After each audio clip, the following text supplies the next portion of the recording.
First Lady Donna Edwards. She is keenly conscious not to detract from her husband's mission of getting Louisiana and its budget back on solid ground. But now, 18 months into his administration, she's on a mission all her own.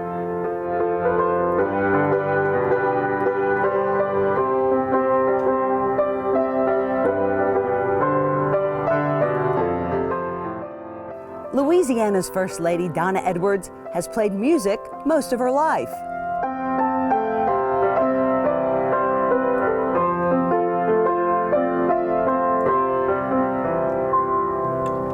How do you feel when you're playing music? It's therapy. It's therapy, yeah. I come down here a lot of times at night. It's dark and I just play. She was a music teacher, too, seeing firsthand how the arts enrich, expand, and advance young lives.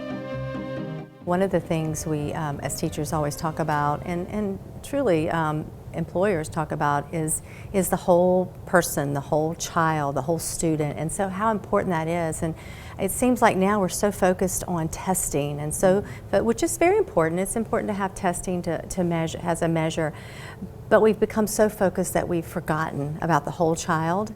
That's why she's now advocating through her Louisiana First Foundation, art, music, and movement. Blow, Sam!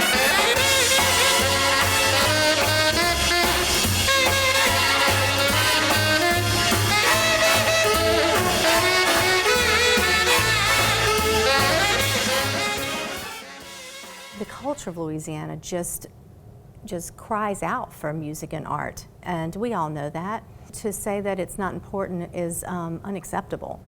Yet with budget cuts, it's one of the first things schools cut from the classroom.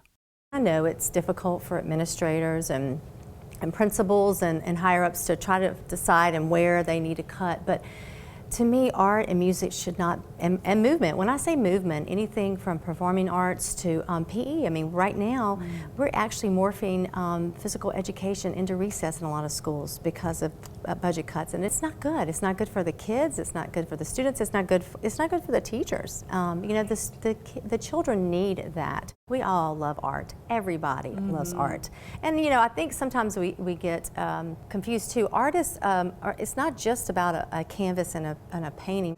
Artists, you know, people who graduate in art go on to be, you know, graphic designers, computer graphics, and there's all kinds of areas that they blossom into, you know, our advertisements, and so there's a lot of fields and, you know, a lot of places that they can, you know, find jobs and work, and of course the music industry in Louisiana is like none other, right? So, right, and we have to foster that generation. Absolutely, we have to foster it and grow it, and you know, as a music teacher, sometimes I would be so amazed at a first grader that would come in with just this innate ability to just, I mean, use pencils and, you know, and drum. It just amazed me. Her plan is to put more music and art teachers in classrooms.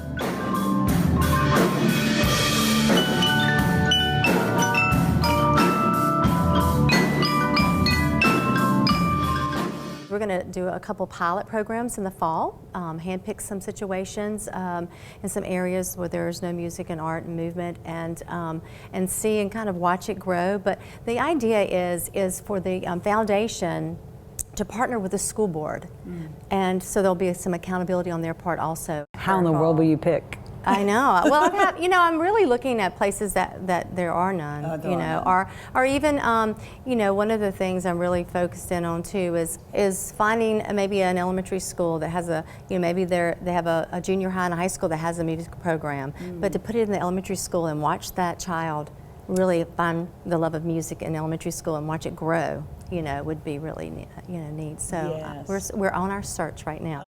She also plans to partner the new teachers with art councils across the state.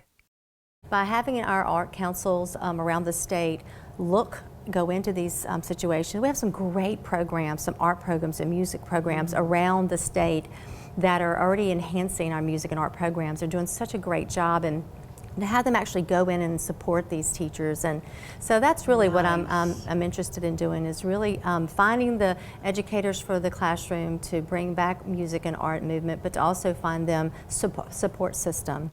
It'll connect communities and cross parishes. We're so good in Louisiana at reaching out and helping our neighbors, and I feel like, parishes that have got it down and doing well with these programs, reach out to your neighbor parishes and try to bring them and show them and what you're doing and network and, resources and all that stuff. So it's really, about sharing, and teachers are really good at sharing. Yes, We're very right. good. The First Lady held her first foundation fundraiser a few months ago at the mansion. Seersucker hats and Sazeracs was sensational. Great so far. I mean, Good. really, they're very encouraging.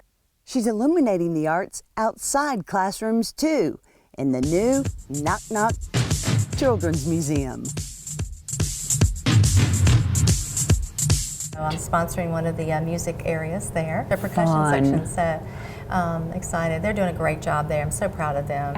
I'll have more on the museum later in this show, but the First Lady's Foundation is an umbrella for her other endeavors too, like the foster care program.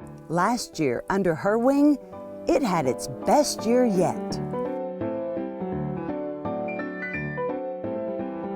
Last year actually was the highest ever adopted, 735 children. National organizations like the Casey Family Foundation and Wendy's Wonderful Kids have joined forces with our First Lady. They picked 5 states in the entire country, and they picked Louisiana as their 5th state. And so they're coming here and bringing resources and bring caseworkers to help find homes for the hard-to-place children. The Louisiana First Foundation is one of the most ambitious of any First Lady. Even though its launch was delayed by last year's devastating August flood, nothing's been watered down. That's a big endeavor. It is. Is it ever overwhelming or? No, not yet. Great. I'm just taking it one step at a time. Time and again, Louisiana's First Lady uplifts, empowers, and inspires in countless ways, like prison ministries, girls' leadership, the Equal Pay Summit, the Ellis Malone Foundation, United Way, Companion Animal Alliance, and dozens more. In April, she started this statewide program, Virtual Visits with the First Lady. For 4th graders at Amite Elementary Magnet, she read Bernice, then answered their questions using state-of-the-art technology. However, the state of the arts is her top priority. It's in our culture. It's, it's what we are and who we are. So I believe Louisiana should shine with all the other states in the nation, be the bright shining star for music, art, and movement in our country, really. If you'd like more information on the First Lady's Louisiana First Foundation or other projects she's spearheading, head to her Facebook page or her Twitter feed.